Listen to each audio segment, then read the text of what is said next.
Hola, ¿qué tal? Bienvenidos a Testimonios de Fe. Yo soy el diácono David. Hoy estoy muy contento porque tengo un invitado muy especial que nos va a compartir su testimonio de fe.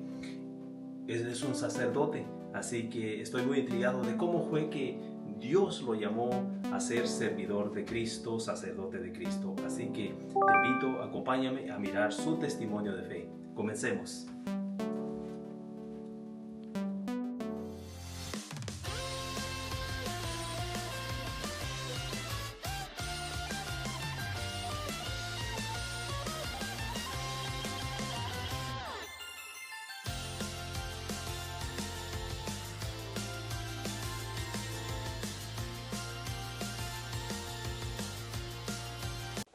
Hola, ¿qué tal? Bienvenidos a Testimonios de Fe. Yo soy el diácono David. Hoy tengo el privilegio de tener a mi invitado, padre, sacerdote, a Rodolfo Contreras. Le quisiera dar las gracias con todos ustedes por tomarse el tiempo. Es un privilegio, es un honor de que él haya decidido venir y compartirnos su testimonio de fe. Así que sin mucho mucho preámbulo, padre, gracias por aceptar y venir a compartir su testimonio de fe. De nada, es un privilegio, también un gusto de compartir lo que ha uno pasado como jornada en la vida y espero que sea de uso para muchos, ¿verdad? Sí. Padre, cuénteme, ¿cuánto tiempo tiene usted de haberse ordenado sacerdote? Yo tengo ya 15 años, cumplí este pasado 27 de febrero. El 2010 me ordenó el obispo anterior al que tenemos ahorita de aquí de Monterrey, California, Richie García, que también te ordenó a ti, ¿verdad? Mi fue el otro García, que fue Daniel García. A ti. Sí, Daniel García. Fuimos al primer grupo de diáconos que nos ordenó el nuevo obispo. Ya me acordé. Sí, pues muchas felicidades en su 15 aniversario de sacerdocio. Gracias. Que aguante. 15 añitos más los pasé dos de diácono. En el 2008 me ordenaron el 8 de noviembre diácono. Wow. 2 años de servicio. 2 años de diácono. De diácono. Muy bien. Pues padre, cuénteme de qué parte del mundo es usted. Pues yo soy de El Rinconcito, aunque yo crecí en la ciudad de Guadalajara, pero no nací yo ahí, yo nací en Ciudad de México. Mis padres me concibieron en la ciudad, ellos de jóvenes, cuando se casaron, se fueron a vivir del estado de Jalisco, emigraron recién casados a Ciudad de México, comenzaron una vida completamente nueva y pues yo nací allá en el 72, aunque a los 2 años... Casi los 3 añitos nos mudamos a Guadalajara, así es que pues yo no recuerdo nada de Ciudad de México. Si acaso mis hermanos mayores son los que sí reconocen un poquito la ciudad o recuerdan un poco, ¿verdad? Pero yo prácticamente ni el acento pues se me quedó, ¿verdad? De Ciudad de México además que pues con cultura de Jalisco pues me siento más de Ciudad de Guadalajara que del DF.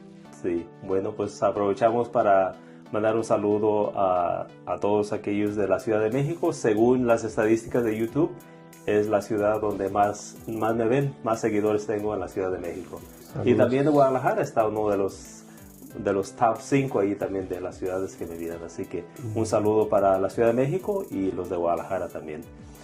Padre, cuénteme un poquito de su infancia. ¿Cuántos hermanos son ustedes?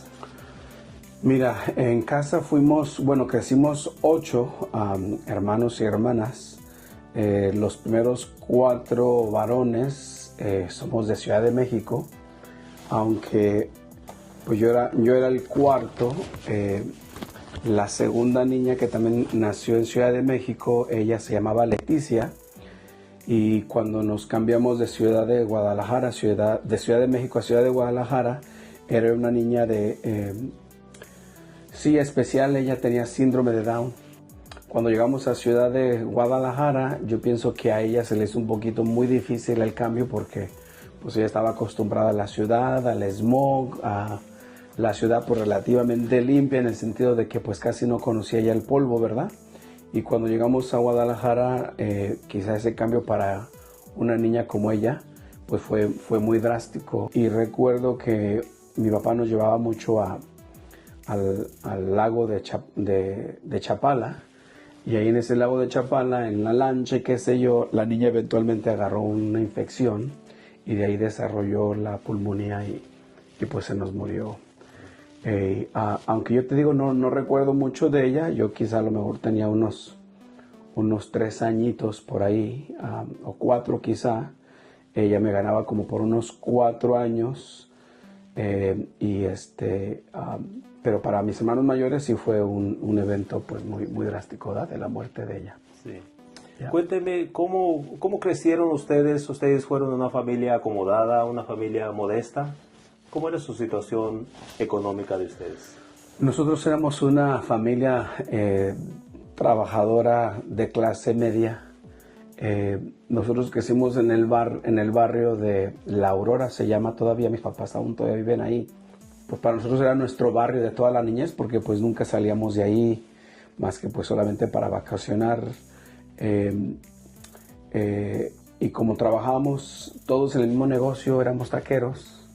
Teníamos el negocio de los tacos, cada uno de nosotros tenía sus trabajos que hacer, ¿verdad? Entonces sí recuerdo que era un tiempo de mucho esfuerzo y trabajo, pero precisamente porque pues nos gustaba pues disfrutar, ¿verdad? También y salir a Ciudad de México y ver pues el fruto de nuestro trabajo, una familia muy unida en el trabajo más que todo.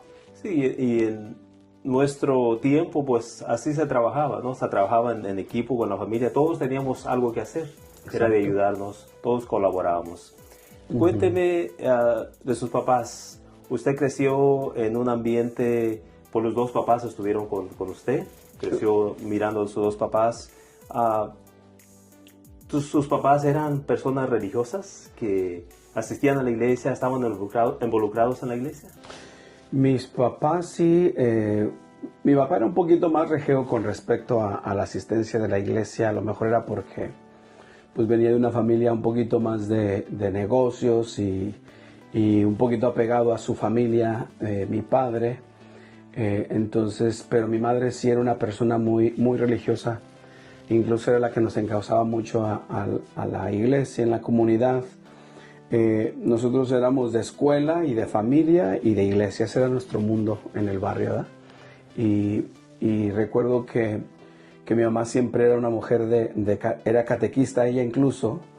Ella formaba parte del equipo de las personas de las catequistas que preparaban a los niños para la primera comunión. Incluso cuando me ordenaron sacerdote aquí en Santa Cruz, bueno, la ordenación fue en Hollister, pero ya estaba yo destinado a Santa Cruz, y de ahí de Santa Cruz, en esa primera misa, una feligrés de ahí de Santa Cruz reconoció a mi mamá de este mundo tan pequeño que vivimos y dijo, ¿usted es doña María? Y se acordó porque mi mamá había sido su catequista de esta señora. Y sí recuerdo que mi mamá y el jalón de ella siempre era, pues, además que éramos bastantes, nosotros éramos muchos, ¿verdad? Y siempre nos trataba de mantener ocupados con asuntos de la iglesia, ya sea participando en pastorelas, participando en concursos, siempre ayudando en las kermeses. Mi papá estaba un poquito más al margen, creo que porque tenía por el negocio, pero ya en la vida adolescente mía, recuerdo que él entró a unos retiros como de iniciación cristiana, se llamaban Encuentros con Cristo, y había un obispo, porque el obispo siempre de Guadalajara tenía un auxiliar. Él promovía mucho estos retiros, y tanto eran como de hombres y mujeres, y una vez que entró mi papá con algunos otros señores de ahí del barrio, pues entre ellos como que formaron comunidad. Y entonces fue allí que hubo pues un gran cambio en la familia, ¿no? Porque yo ya iba como que un poquito encauzado con esto de la vocación y entrando al seminario después, que a lo mejor va a ser una de las siguientes preguntas, una hermana mía también sintió el llamado a la vocación religiosa. Wow.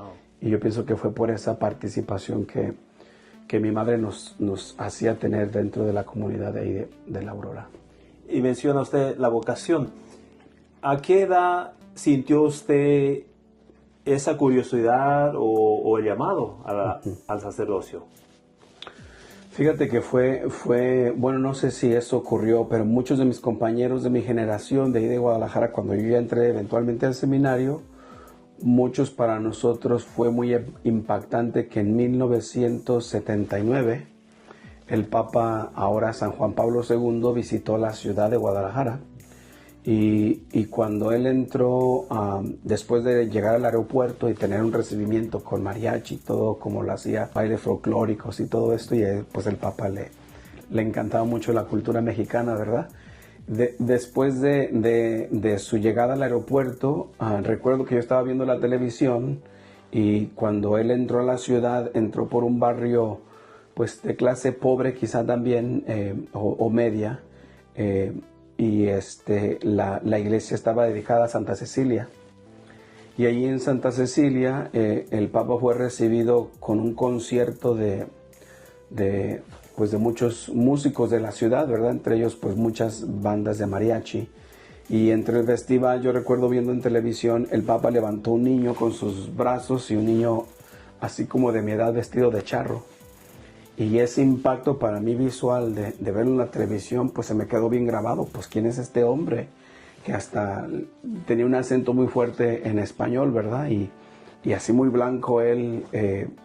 Muy impactante fue su visita. Entonces, como que todo eso para mí fue muy novedoso, ¿no? Y sobre todo porque pues tuvo como que mucho acercamiento con la gente, sobre todo la gente sencilla. Entonces el mensaje del Papa era tan claro y yo pues que tenía 7 añitos escasos, pues me entró así por todos los sentidos prácticamente. Y yo recuerdo que ya comiendo con mis papás, ya para irnos a la escuela, yo pregunté pues qué había hecho el Papa para ser Papa, ¿verdad? Porque yo no era que me llamaba la atención ser Papa, sino me llamaba la atención ser un hombre de Dios, como él lo era, ¿verdad? Entonces mi mamá me dijo, no, pues el padre Nuño, el que está aquí en nuestra comunidad, él tuvo que ir a un seminario. Y pregunté, ¿qué es un seminario?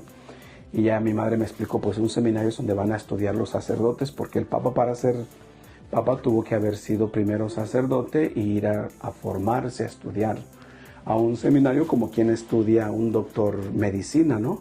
Y entonces yo ya de 7 añitos como que comencé a formular y recuerdo la vocación y en esa sentada comiendo la sopa, estaba yo agarrando la sopa y cuando dije, pues yo voy a ser como el Papa, un hombre de Dios. Y uno de mis hermanos que era muy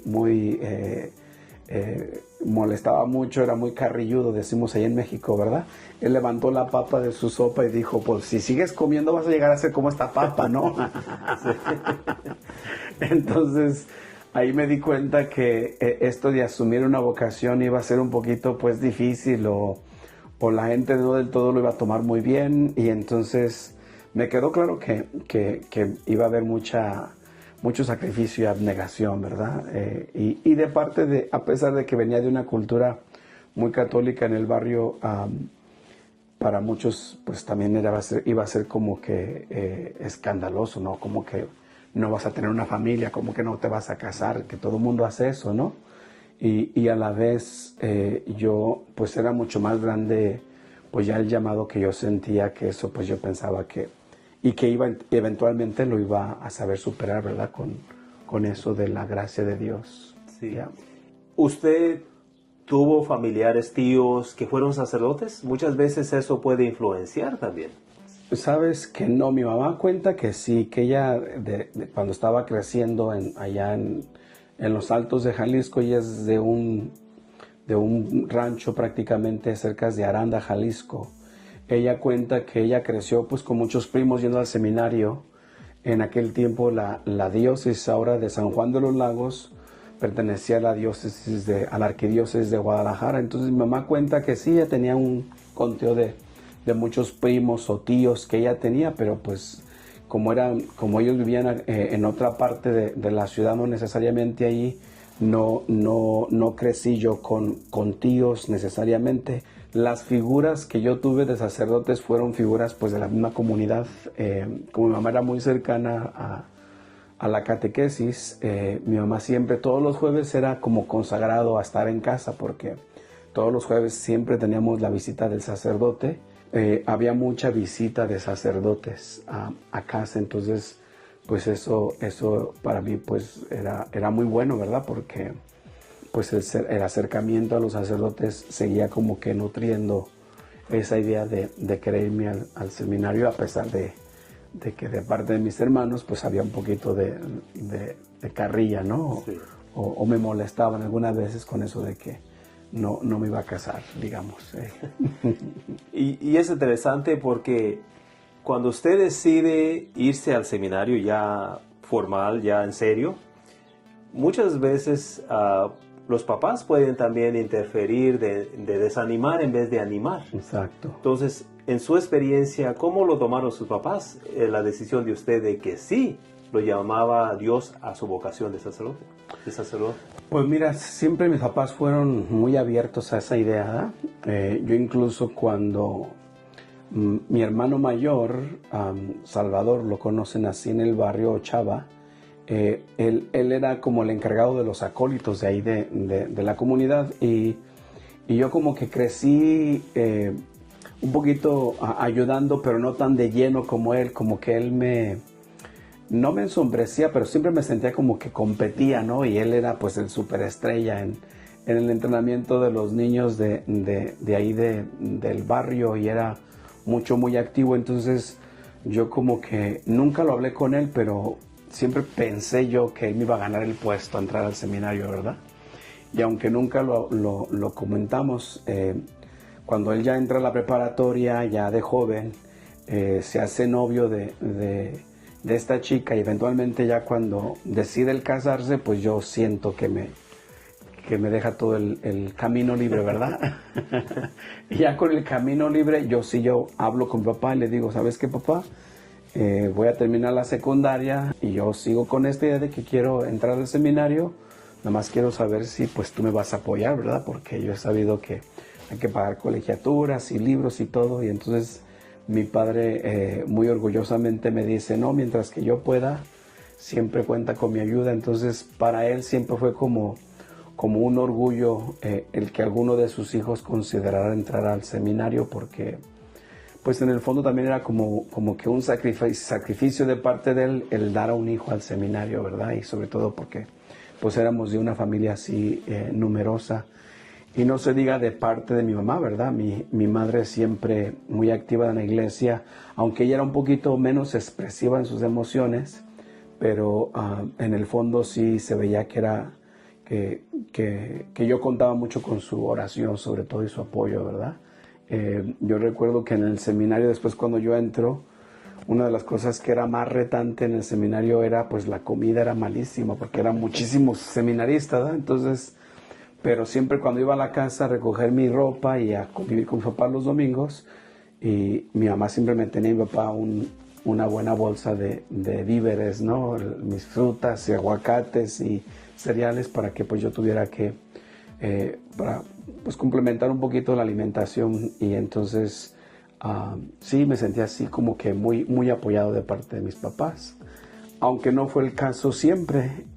Lo difícil fue para ellos cuando ya terminé yo la etapa de la filosofía, me graduó y entonces les digo, pues llega el momento en que quiero ver qué es esto de la vocación religiosa y conozco a los carmelitas de acá de Estados Unidos y les digo, papás, voy a cerrar matrícula y pues me voy a Estados Unidos con mi deseo de saber qué es esto de ponerse hábito y de ser religioso.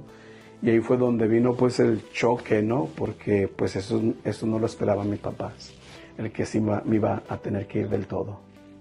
Antes de que me cuente de los carmelitas, muchas veces nos sucede a nosotros también en el matrimonio, que tenemos una idea del matrimonio, pero ya cuando nos casamos, decimos, bueno, esto yo no lo desconocía, yo pensé que así no era. Hey. En su vocación, usted tenía una idea del seminario, pero cuando entra al seminario, en realidad fue otra experiencia ya estando dentro del seminario. Bueno, no sé si eso solamente se da en Latinoamérica. Era más fuerte allá. Cuando en Latinoamérica existe mucho esto de las palancas y de los padrinos y y de muchachos en el seminario que ya venían pues con esos acercamientos a ciertos sacerdotes, ¿no? Y estos muchachos pues tenían pues ciertos privilegios, digamos.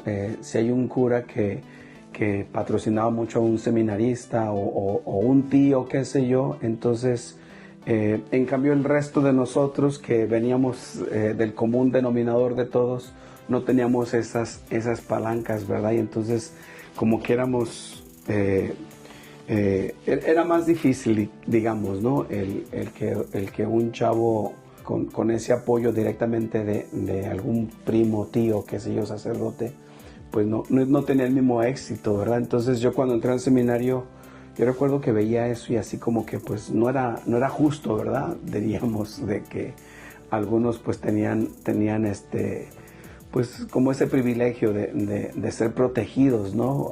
Había un trato diferente, ¿verdad? Y eso pues como que a la vez me reafirmaba, ¿no? Quizá eso iba a ser diferente a nivel religioso, donde todo el mundo de veras asumía un hábito y todo el mundo iba a ser tratado igual. Y creo que así fue cuando entré con los carmelitas a la orden, ¿verdad? No había gentes que se consideraban más especiales que otras, quizá. Sí. Y algunos sacerdotes que tengo la oportunidad de compartir, pues cuentan lo mismo, que hay ciertos pues favoritismo en cierta forma también. Uno a veces ignora ese aspecto de ustedes, que en el seminario en realidad pues sí se sufre. Muchas veces tenemos la idea nosotros de afuera de que van al seminario ustedes a pasársela bien tranquila, ahí se la llevan bien papita, y pues esperando más el tiempo para ordenarse y ya salen sacerdotes, ¿no? Pero es contrario, ¿no? Ustedes sí sufren en realidad ahí. Sí, hay mucha competencia, ¿no? Y uno dice, pero pues ¿cómo? Pues como no, es el lado humano quizá de la iglesia que uno experimenta y que a lo mejor también eso ayuda a que uno vaya forjando más su vocación y quede uno pues ahora sí, ¿verdad? Fijado en los ojos de aquel que nos va a hacer sacerdotes y que vamos a compartir nosotros un sacerdocio que es Cristo, ¿no? Amén. ¿Y fue difícil su formación en el seminario? Sí, fue difícil porque yo recuerdo que no tenía la capacidad quizá al principio académica. Yo venía de barrio, ¿no? Yo venía de banda, digámoslo. Entonces, y recuerdo que la secundaria de la que yo venía pública, pues no tenía una base fuerte académica, ¿verdad? Sobre todo pues en lo que era el español, matemáticas y todo eso. Entonces, cuando yo ingreso al seminario, yo no quise entrar ya en los que inicialmente comenzaron su vida seminarística en el seminario de secundaria. Y entonces ellos, me imagino que ya tuvieron pues mucho impulso y ayuda, y cuando ya entramos todos juntos a la prepa, los que veníamos de las escuelas públicas en la ciudad y sobre todo así de barrios pues de clase media baja, pues nuestros niveles académicos eran bajos, ¿no? Y sí recuerdo que los primeros años fueron muy difíciles, pero aquí lo interesante fue que aquel joven que realmente quería pues sí, sobrevivir, tenía que buscar ayuda y gracias a Dios dentro del grupo siempre hubo seminaristas muy generosos con su tiempo, ¿verdad? Yo me acuerdo que yo me juntaba con aquellos que eran como cerebritos, ¿no? del seminario y a puro machetear, digo yo, ¿verdad? A puro esfuerzo personal y con la ayuda del Espíritu Santo y además una vocación pues que uno que apreciaba, ¿no? Y que siempre tenía como meta. Eso fue lo que me hizo pues ponerme al nivel y entonces esos 7 años primeros de formación en Guadalajara fueron muy difíciles, pero también muy gratificantes por lo mismo, porque había un compañerismo dentro del seminario muy bueno, ¿verdad? Y fue la parte difícil porque cuando ya ellos ya sabían que, bueno, yo fui muy vocal, ¿no? Al expresar de que pues yo estaba en discernimiento y que eventualmente iba a dejar yo al seminario, por ingresar a una comunidad religiosa. Ese desprendimiento del seminario y ya me había acoplado, digamos, a la vida del seminario, y también el hecho de despegarme de mi familia, el despegarme de la cultura y tener que venir aquí a este país, pues fue algo muy, muy difícil. Lo bueno es que pues ya tenía mis 20 años, ¿verdad? Yo ya había terminado la facultad de filosofía y como que el Señor poco a poco me fue desprendiendo, me fue ayudando. Y cuando ya vino ese golpe, aunque fue muy fuerte y difícil, pero lo tuve que hacer y lo que me sostuvo fue pues ese impulso vocacional que yo sentía, ¿verdad? Sí. Y los momentos difíciles, mi formación solamente fueron 5 años, pero hubo muchos momentos igual que sufrí académicamente como usted, porque pues yo no aprendí a leer y escribir en español hasta la edad de 14 años, porque venía de un rancho donde pues ni escuela teníamos. Claro. Entonces cuando llegamos a tomar la teología a nivel universidad, pues yo no tenía ese estudio fuerte tampoco, entonces sí sufría mucho y muchas veces yo contemplé la idea de mejor tirar todo y salirme. Pararle ahí. ¿Usted en algún momento de su formación, de esos momentos difíciles, de mirar la diferencia, cómo eran tratados ustedes, de que ya había invertido mucho tiempo y no sabía en realidad cuánto más tiempo, usted contempló la idea mejor de salirse también? Fíjate que sí, yo cuando, o sea, fue un chico que no vivió una juventud más que la juventud dentro del seminario, ¿no? Y yo cuando estuve en secundario o en middle school, en la escuela, esto de tener novia y cosas esas de exploración, pues no las hice y como que después pegan en el seminario, ¿no? ¿Qué sería si esto fuera diferente? Entonces, yo recuerdo que cuando ya estaba estudiando acá en Estados Unidos, el tener algunos cuantos amigos también dentro de la comunidad parroquial a donde yo participaba, allá viviendo en Washington, D.C., jóvenes que se esforzaban, digamos, ¿verdad?, en tener su apartamento, en tener sus propias cosas. En cambio yo en la vida religiosa, pues eso no lo tenía, ¿verdad? O a lo mejor tenía además con ciertos privilegios porque vine a este país y más que todo eso fue lo que me hizo eventualmente una crisis, digamos, vocacional, ¿no? Y quise a lo mejor yo también pues tener esa experiencia de que era sentirme independiente, tener mi propio carro, qué sé yo, pagar un apartamento y entonces como que eso fue lo que me hizo cuestionar un poquito mi vocación. Aparte de que pues yo como que me quedé un poquito fijado en esto de serme diocesano, ¿verdad? Ya la vida religiosa que estaba experimentando no me era tan llamativa como lo fue la vida en el seminario en Guadalajara, ¿verdad? Como diocesano. Entonces, todos esos elementos se fueron conjugando y un día recuerdo que yo le dije a Dios en mi oración que si querías que yo sirviera a este pueblo hispano realmente, pues yo tenía que pues conocer cuáles eran sus esfuerzos, sus trabajos tan fuertes, ¿verdad? Y como que le pedí a Dios que me diera la oportunidad de tener una experiencia fuera del seminario para que yo pudiera experimentar, pues ahora sí comenzar de cero, ¿no? Sin tener ese apoyo que siempre tuve incondicionalmente de parte de la vida religiosa, pues al tener siempre un carrito donde moverme o una casa donde vivir. Y entonces, pues se dio el momento en que después de 7 años de formación, incluso antes de ser ordenado diácono, pedí un año, ¿verdad?, de salirme del seminario en Washington, D.C. y entonces pues hacerme en ese sentido independiente y ahí fue pues también un golpe muy fuerte porque ese año no se convirtió en un año, se convirtieron otros 7 años más, ¿verdad? Y en esos 7 años más terminé lo que fueron los estudios de teología y trabajé para la arquidiócesis de Washington, D.C. y entonces me llamó mucho la atención el querer trabajar como laico comprometido, ¿no? Ya con una maestría y entrenando. Yo recuerdo que entrenaba a muchos catequistas en esto de los ritos de iniciación cristiana para adultos y ese era mi fuerte y como que fui poniendo un poquito así como que atrás de mí, ¿no? La idea de ser sacerdote, pero a la vez eso me causaba interiormente como que mucha angustia, ¿no? Me causaba depresión también. Yo recuerdo que experimenté depresión en ese tiempo, en esos 7 años, y era porque realmente el Señor me llamaba, pero había pues como que esa lucha dentro de mí de que pues iba a ser mucho esfuerzo ser cura, cuando pues yo ya estaba ganando quizá a lo mejor lo que ganaba un cura, ¿verdad? Como laico. Hasta que eventualmente, sí, el padre Pedro de aquí de Cayucos, en una reunión que tuvimos allá en Guadalajara, me dice, pues ¿sabes qué? Acaba de entrar el señor obispo Richie García, y me preguntó así directamente junto con otro padre que está ahorita en Colorado, ¿tienes o no tienes vocación al sacerdocio?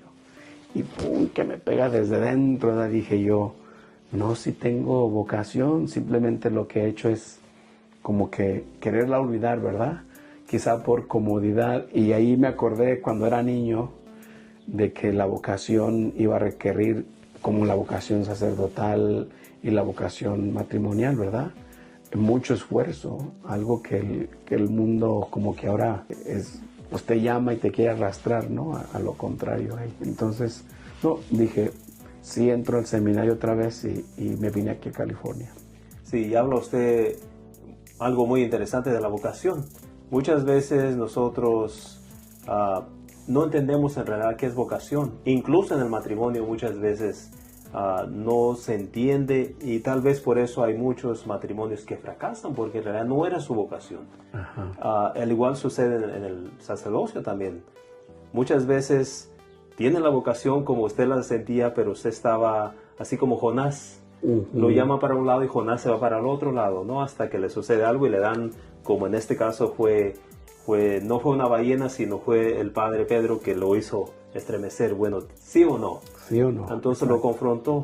Pero cuénteme un poquito de los carmelitas. ¿Los carmelitas son misioneros? ¿No son diocesanos? Y explíquenos un poquito qué es un diocesano para las personas que no estén muy entendidos qué es un sacerdote diocesano y un sacerdote carmelita o misionero carmelita. Misionero, sí, pues el sacerdote diocesano es el que pertenece a una diócesis, de ahí viene esa palabra, ¿verdad?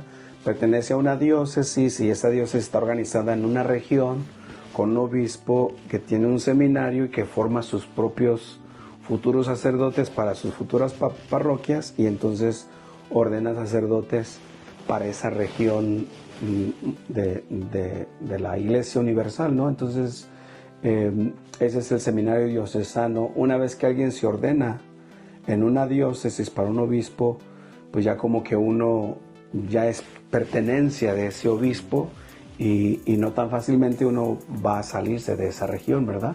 En cambio, un sacerdote que quiere ser misionero, que no necesariamente va a ser parte de una arquidiócesis, de un obispo, entonces tiene la posibilidad de ordenarse como religioso o también como monástico, ¿verdad? Los monasterios, eventualmente cuando alguien tiene una vocación a dedicarse a la oración solamente de la iglesia y vivir solamente en un monasterio, es otro tipo de vida, ¿verdad? No va a ser ya diocesanal en parroquias. Entonces, tanto los monasterios como los religiosos que son maestros, son misioneros, tienen características, sí, muy específicas, ¿verdad? Yo como que me llamó la atención los carmelitas porque ellos tenían muchas escuelas en Estados Unidos y también en el Perú, a los que yo pertenecía. Entonces me llamaba mucho la atención la educación, y era por eso que yo tenía pues como que estaba discerniendo entre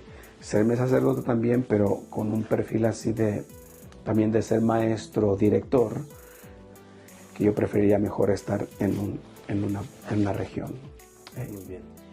Cuénteme, después de que usted tiene esta conversación con el padre Pedro, que le confronta que si tenía la vocación o no, ¿cuánto tiempo más usted se decide regresar al seminario? ¿Cuánto tiempo más pasó en el seminario? No, fue poco realmente, porque ya cuando yo decidí venirme a California de estar trabajando en Washington, D.C., yo ya había hecho una maestría en teología, ¿verdad? Entonces, inicialmente comencé la teología como candidato al sacerdocio, pero ya fue el último año que ya terminé mis estudios, y ese último año me hicieron falta cursos como por ejemplo cómo celebrar la misa, cómo celebrar los sacramentos, cómo dirigir una parroquia. Entonces esos cursos que requiere la iglesia para ordenar a un candidato al sacerdocio, pues no los tenía. Entonces cuando ya me refirió el padre Pedro al obispo de aquí de Monterrey, pues él vio mi currículum y vio que hacían falta unos cuantos cursos, y él me propuso el irme al seminario de aquí de Menlo Park, al sur de San José. Y yo recuerdo que eso ocurrió en el encuentro que tuve con el padre Pedro, fue como un noviembre. Ya para enero yo ya estaba aquí en California, inmediatamente me mandó al seminario, y fue en ese año del 2008 que terminé mis cursos, ingresé otra vez al seminario por tercera vez, y fue muy enriquecedor, porque incluso ahora conozco a estos sacerdotes de esa generación, con los cuales cursé un año, y ya en el 2008 fue que terminé y me ordenaron diácono en ese año, sí. En mi formación, cuando nosotros íbamos ya después de casi los 5 años, ya lo único que queríamos era que nos ordenaran o que nos corrieran, ¿no? Cuénteme usted, ¿cómo fue su día de su ordenación? Yo recuerdo cuando fuimos a mi ordenación fue en Santa Cruz. Y recuerdo que a mí siempre, cuando tengo un evento muy importante en mi vida, siempre me gusta escribirlo, cómo me siento antes de que suceda. Yo recuerdo que escribí una carta, cómo me sentía, qué es lo que yo pensaba que iba a ser, cómo iba a ser mi ordenación, o cómo es mi vida después de ordenado. Y es totalmente diferente a como yo lo escribí, a cómo ha sucedido estos 5 años. Claro. Lléveme a ese día de su ordenación, porque fue un trayecto muy largo de usted para llegar a ese día. ¿Cómo se sintió?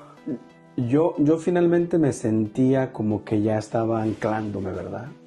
Yo sentía como que realmente había tenido una lucha con Dios, y que finalmente me dejaba seducir por Él, ¿verdad?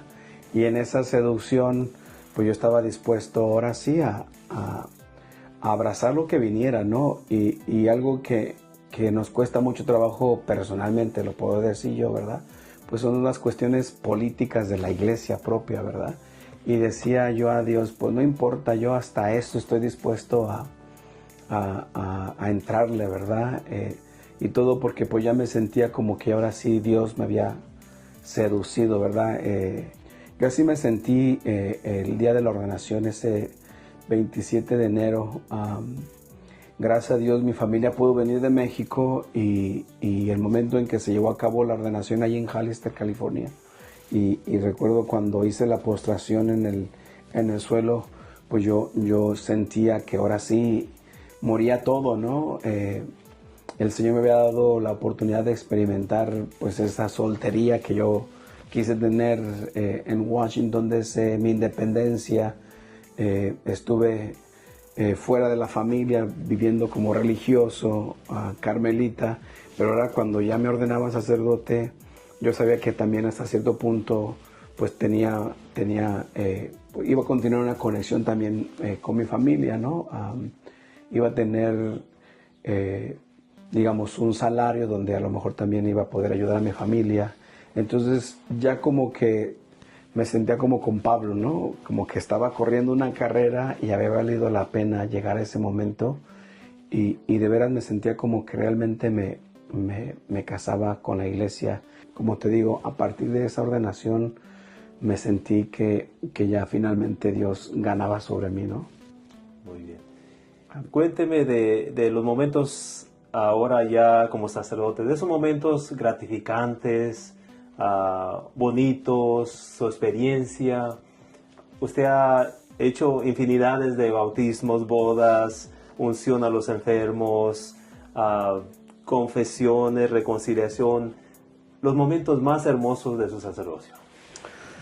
Fíjate que los momentos más hermosos de mi sacerdocio están en la Eucaristía, ¿verdad? Yo en la Eucaristía siento que soy yo, pero no soy yo, ¿verdad? Es Cristo quien realmente retoma a uno, el siervo quizá menos indicado, ¿verdad? Y en en ese sentimiento indigno, pues Dios hace pues un milagro, ¿no? Se hace presente. Y para mí cada Eucaristía es como una renovación de lo que soy. Y soy simplemente pues una cosita del sacerdocio real que todos los sacerdotes pertenecemos, porque realmente eso es lo que es, ¿no? Antes yo a lo mejor sentía que era mi sacerdocio y era mi proyecto, y pues no, uno participa de un sacerdocio que es de Cristo, y cuando uno está ahí en la Eucaristía con la fe del pueblo, la presencia de uno que realmente pues Dios lo llamó, entonces se lleva a cabo pues ese gran milagro, ¿no? De la presencia de Dios en la Eucaristía, y para mí cada Eucaristía es eso, un encuentro, como un abrazo, ¿verdad? De Dios hacia su pueblo. Ya no fue un maná del antiguo, ya es Dios que se hace presente, ¿no? Su amor es concreto, es eucarístico, es su pasión y resurrección a la vez en cada Eucaristía. Entonces para mí es muy, muy gratificante, ¿no? El que haya pasado yo pues mucha formación y todo esto, pero en cada Eucaristía es como ese abrazo de la gracia de Dios. Y para mí poder estar cerca de ustedes y mirar ese momento tan especial donde un simple pedazo de pan se convierte en el cuerpo de Cristo es emocionante, es increíble. Uh-huh. Ahora yo solamente imagíname que ustedes, tal vez por eso San Francisco de Asís, él nunca se quiso ordenar sacerdote, él simple fue diácono porque él decía, ¿cómo yo con mis manos pecadoras voy a poder tener? Y decidió no hacerse sacerdote, no ordenarse. Por ese milagro, ese privilegio que ustedes pueden tener, que no son en realidad ustedes, sino Cristo mismo se hace presente. Exacto, en ese momento. Sí. Ahora cuénteme del otro lado, los momentos difíciles en un sacerdote, porque muchas veces podemos pensar nosotros de afuera, bueno, ustedes son sacerdotes, ustedes están con Cristo, Cristo está con ustedes, no tienen momentos difíciles, ¿cómo van a estar tristes? ¿Cómo van a experimentar la soledad? ¿Hay soledad, hay tristezas en el sacerdocio? Hay muchas tristezas y soledades dentro del sacerdocio. Para mí, yo pienso que la más difícil ha sido la administrativa, ¿no? Aunque a lo mejor también ya le estoy agarrando por el gusto o la orilla quizá de esto de ser administrador, pero yo pienso que es uno de los retos más desgastantes de uno de sacerdote, cuando inicias en una comunidad, por ejemplo, y está ese juego de la aceptación o el rechazo, y que uno no llena los zapatitos del pasado cura, y las comparaciones y todo eso tiene que uno verlo como parte pues de la humanidad de sacerdocio de uno, como también la administración, que puede ser muy desgastante, ¿verdad? Yo recuerdo que estuve en una comunidad en esta diócesis donde incluso había una deuda, ¿no? que los antecesores habían originado, y de repente el ir a servir y decirle sí al obispo, porque pues uno prometió eso, ¿no? Al momento de ordenarse, pero luego te das así con la pared, con la realidad de que no está alcanzando el dinero, o sea, ¿qué es lo que se tiene que hacer? Despedir quizá algún personal dentro de los que colaboran en la iglesia.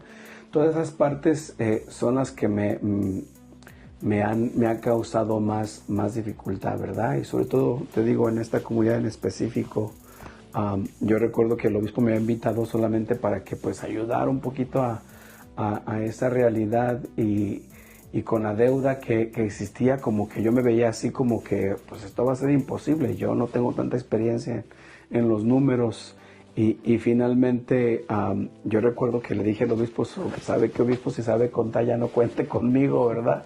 Esta deuda y este compromiso de sacar esta comunidad adelante, pues es para alguien que tiene quizá más capacidad. Entonces yo recuerdo que cuando le renuncié eventualmente, después de unos 6-7 meses de ayudar a esa parroquia, como para el hombre de poca fe, surgió un donante y saldó completamente la parroquia de mis sueños, ¿no? Una parroquia chiquita donde uno comenzara a hacer sus pinitos, y eso recuerdo que pues me dejó tan marcado, porque pues ahora sí le entra uno del todo lleno y sin mirar para atrás, pero sí, los momentos más difíciles siempre han sido esos, ¿no?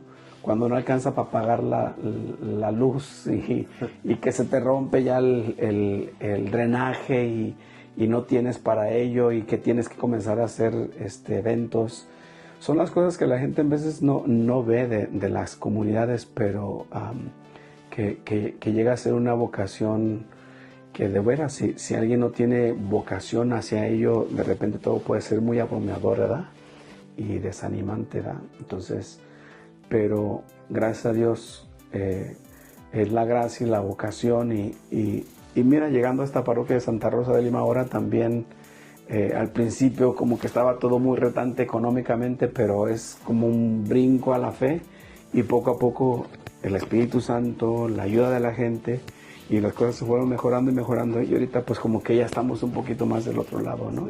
Sí. Y requiere mucha fe, mucha espera y eso también, mucho trabajo, ¿verdad? Sí. Y eso sucede también en el matrimonio muchas veces. También cuando nos casamos, pues empezamos desde abajo también, sin experiencia.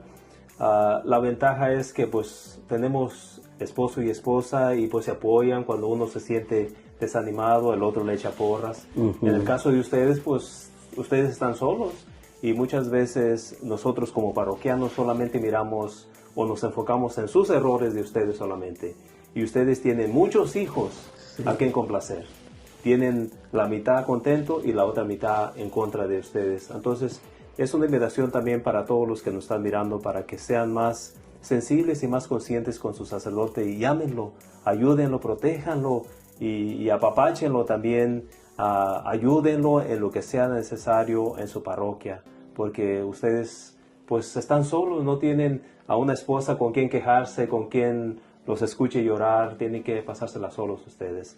Sí. Y tiene sus ventajas también ustedes, son muy bendecidos y usted personalmente lo conozco aquí y ha hecho un buen trabajo en nuestra parroquia. Los que me miran pueden mirar el beneficio de cómo ha arreglado la iglesia, ¿no? De todo lo que pueden mirar atrás cuando grabo mis videos, de qué hermosa y un trabajo que ha dado resultado usted aquí por su gran esfuerzo que ha hecho aquí también.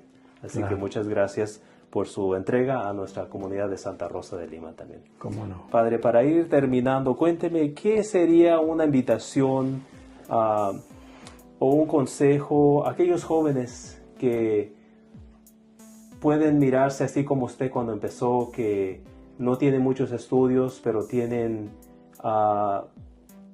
ese llamado a servir a Dios? ¿Qué sería ese consejo o esa invitación de usted para esos jóvenes?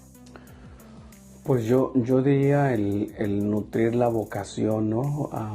Algunas veces es difícil el buscar cómo Dios nos llama, ¿no? Y cómo discernir la vocación, pero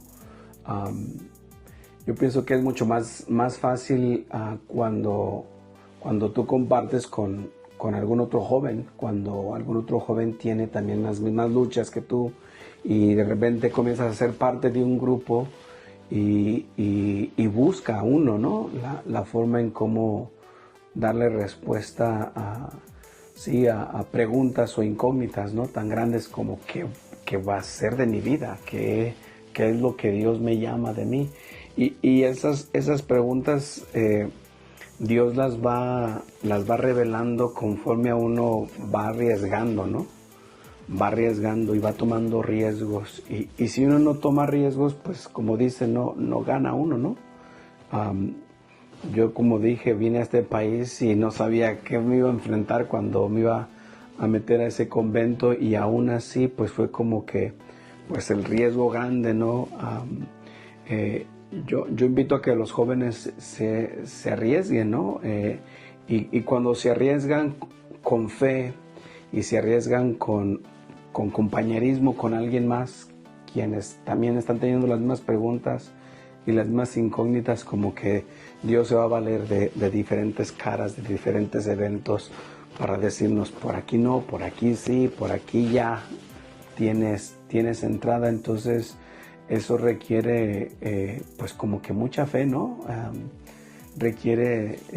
silencio en la vida también, o requiere estar en el Santísimo, y requiere, pues como digo, ¿no?, compañerismo. Espero que los jóvenes puedan juntarse con algún grupo, ¿verdad?, parroquial. Ahora ya se está haciendo más común los grupos en la diócesis de jóvenes adultos, donde pueden conocer más jóvenes como ustedes mismos y puedan explorar estas profundas preguntas que se hace uno, ¿no? Y es más que todo eso, el tomar riesgos grandes en la vida que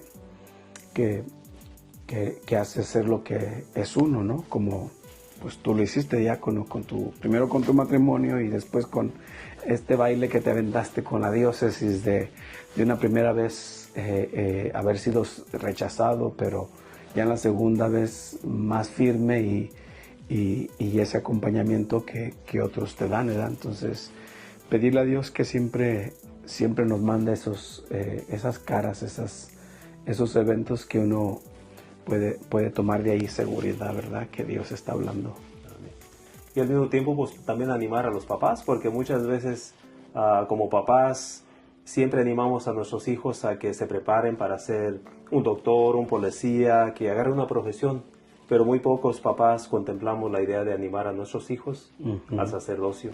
Y por eso estamos vivimos en una sociedad pues que nuestros sacerdotes pues se están retirando porque pues ya están de avanzada edad. Claro. Y no hay muchos jóvenes que se estén interesando por el sacerdocio, y parte de eso es porque nosotros los papás nunca inculcamos a contemplar la idea de que si Dios quiere llamar a uno de nuestros hijos al sacerdocio, sea bienvenido y bendecido sea su nombre. Así que también animar a los papás que también pongan a sus hijos en sus oraciones y ofrézcanlos a Dios. Si Dios tiene un llamado para ellos, pues que se haga su voluntad también.